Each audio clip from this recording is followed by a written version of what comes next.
What's going on, everybody, and welcome back to Comic Breakdown. In this video, we are jumping into Batman issue 134. But before we dive into this, I want to get your guys' opinions. I just recently moved into a new place in the last couple of days. I'm really trying to get the acoustics down.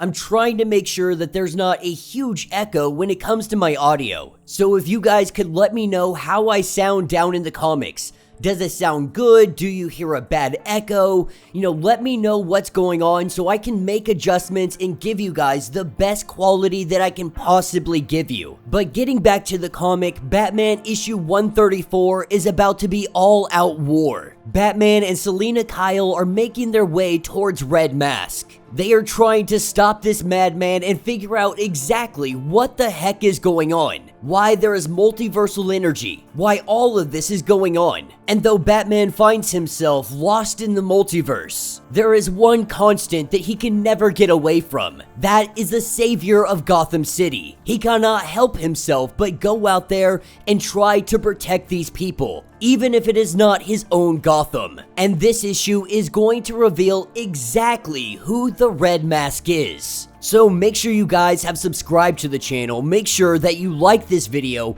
and with that being said, let's dive into this breakdown. Alright gang, so as we dive into this issue, we are picking up underneath Gotham. In the catacombs of this city, we see that it is absolutely filled with people, with doorways, with pathways. This is Arkham of this world. And as Batman makes his way through with Selina Kyle, Selina is letting him know that the Red Mask is 5 floors down, straight ahead and to the right. But Selina Kyle is not gonna go with him. While she wants Red Mask taken down, if he were to fail, she doesn't want to face the retribution of the Red Mask. And Batman has to remind himself that this is not his Selina Kyle. He has one objective, and it is to get to Red Mask, to shut all of this down. If what he has seen is true, that means his experiments involving the multiverse. This could also be Batman's way home. But as he explores, he sees that this place is absolutely massive. Thousands of people have been rounded up, experimented on, and he didn't stop at Gotham. In one of these cells, we see Lex Luthor, and Batman has been theorizing that this is Halliday. It is the Joker that has been doing all of this, the man under the Red Mask. He thinks that this is him, that who else would do something to this extent? We also see in another cage is Barry Allen. Batman is certain that there are other heroes here with their minds adrift. Batman knows that he cannot let out the Flash. A Flash broken from reality. He could kill everyone in the city and it would take him a single breath to do so. But this is when he hears a voice calling his name, Red Mask. Batman is telling Darwin that this is over. That is when the Red Mask takes off his mask, and it is confirmed that this is this world's Joker, Darwin Holiday. And Darwin lets it be known that this part is over, only the hiding part of this. He has been playing the socially minded billionaire just like Bruce Wayne, but he's never had this moment where he is able to tell someone who he actually is and what he has actually done, all of his true accomplishments. And of course, it's all about the multiverse. It has always been about the multiverse. Darwin had spent his youth building up a pharmaceutical empire, a chemist with a mind for numbers and a desire for more. But he found himself with a hole inside of him, a chasm that couldn't be filled. Nobody understood this. He pushed his people and maybe even sabotaged some things. But one of the compounds that they were working on, it showed him something. It showed him something horrible and beautiful. It showed him the Joker, the man that he should be. There are threads through the multiverse that connect all the different versions of themselves to one another. In that moment, he was able to see who he was meant to be. Almost elemental, completely uninhibited. And now that he has seen the world through his own eyes, everything seems a little gray. Batman tells him that he's insane, that the Joker is insane. But he goes on to say that he has seen this eternal game that goes on between Batman and Joker. But these experiments are so much more. They're about traveling sideways through the multiverse and backwards. He is doing this so that he can see through the eyes at the moment of his inception, so that he can finally become what he is supposed to be. He wants to shatter his mind the same way the Joker did the day he became the Joker. He is tired of limitations. He is tired of knowing that he could be more. And when our Batman arrived in this universe, Darwin knew that this was a sign. He wanted to see if Batman's multiversal signature could help him out. The only thing it really did for him was help confirm the coordinates, but it also helped him see that this is about sheer numbers. He needs all the multiversal energy that he can get, and he knows the perfect conduit to infect the most people. That is where Crane Brain steps into play. The Crane Brain gas is being released out into the world, but instead of Crane Brain gas, he is replacing this with multiversal poison. Activating a barrier, he goes to make his escape, letting Batman know that he wishes he had more time for this conversation, but he has work to do. This is where Batman now focuses all his energy on taking down this multiversal poison. Red Mask will have to wait until later. He has to save the people of this city. As Batman tries to get out of these catacombs, he makes a call to Jewel, letting her know to get everybody clear, that they have to save as many people as possible. Talking to Selina Kyle,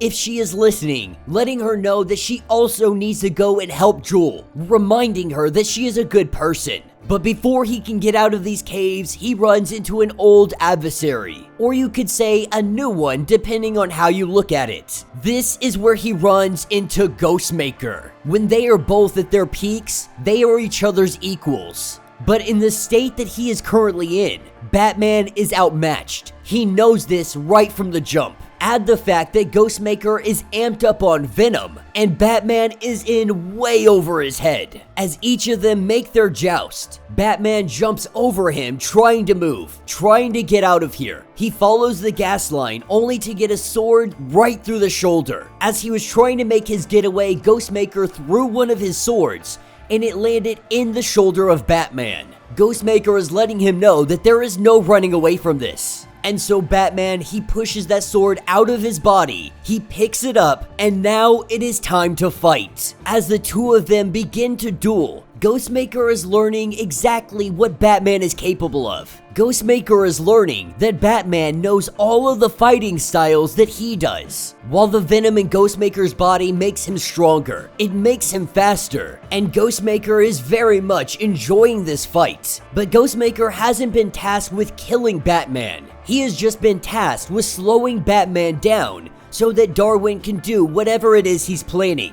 even going as far as saying that he got a work release program. This is where we see a bunch of experimented patients coming in. One of them is a rogue Superman. As he gives the order to kill Batman, Batman pauses just for a moment, thinking that they're all going to be killed. But he is not Bruce Wayne. Not to this guy. He is not his friend. He is Batman. And Batman feels no fear, telling himself to do the voice and roll his eyes to the back of his head. He says that he walks as a man, but he is his nightmare. This is where we see an unhinged Superman, an untethered Superman. In a moment of fear, we see him run away. Batman only prays that he follows his nature and he hides away in the Arctic. Because if that hadn't worked, Batman would be dead right here, right now. But right now, he has more pressing matters.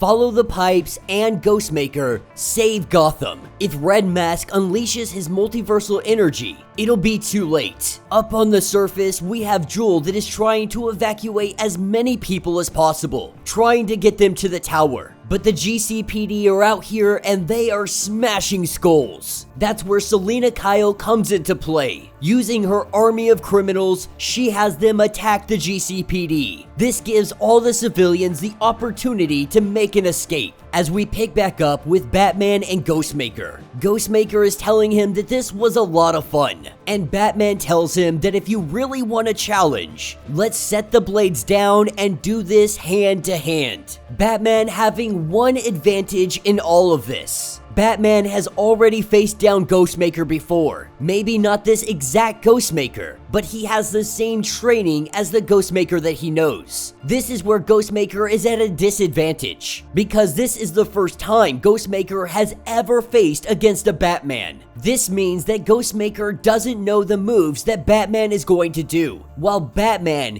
he knows exactly what Ghostmaker might do. He knows his fighting style. He knows his go-to moves. And while the two fight, Batman is getting the upper hand. Just for a moment, this is enough time to go over and hit the switch. While Red Mask is getting an update, thousands have been infected by the gas, but Batman was able to shut it down at the source, with Ghostmaker's face being crushed in, or at least his mask being shattered. It looks like Batman has won this fight, and Red Mask is not surprised by this, considering how unstoppable he has been so far. But in the fight, we see that Batman lost a freaking hand. Ghostmaker cut it clean off. And while Batman has hugely sacrificed trying to save this city, Red Mask has a backup plan. This is where we see the Bat, what they refer to as the Leather Wings. There are dozens of them, and they are all loaded up with this multiversal gas. They are releasing it from an airborne position.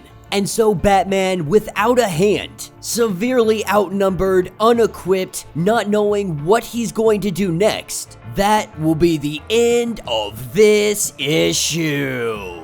So let me know what you guys think down in the comments. This was definitely a fun story. It jumped us right into the fray. There wasn't a whole lot of messing around in the catacombs. And what we learned at the end is that Ghostmaker has never faced against him. Ghostmaker has never faced off against a Batman in this world. That is the only thing that saved Batman's life. Cause you can bet your bottom dollar if Ghostmaker had his number, this fight would have been over very quickly. But even with Batman having the advantage, he had his hand cut off. Nothing but a bleeding stump left over. And while he was able to stop the first initial attack, Red Mask had a backup plan. That backup plan is airborne multiversal gas being spread across the city. One thing is for certain, Batman is going to need allies moving forward. He is going to need the likes of Selina Kyle and others if he has any chance of stopping this. I do find the rogue Superman moment a little bit corny, a little bit cheesy. He really tried to go full insane, tried to scare a rogue Superman. Now, if that's possible,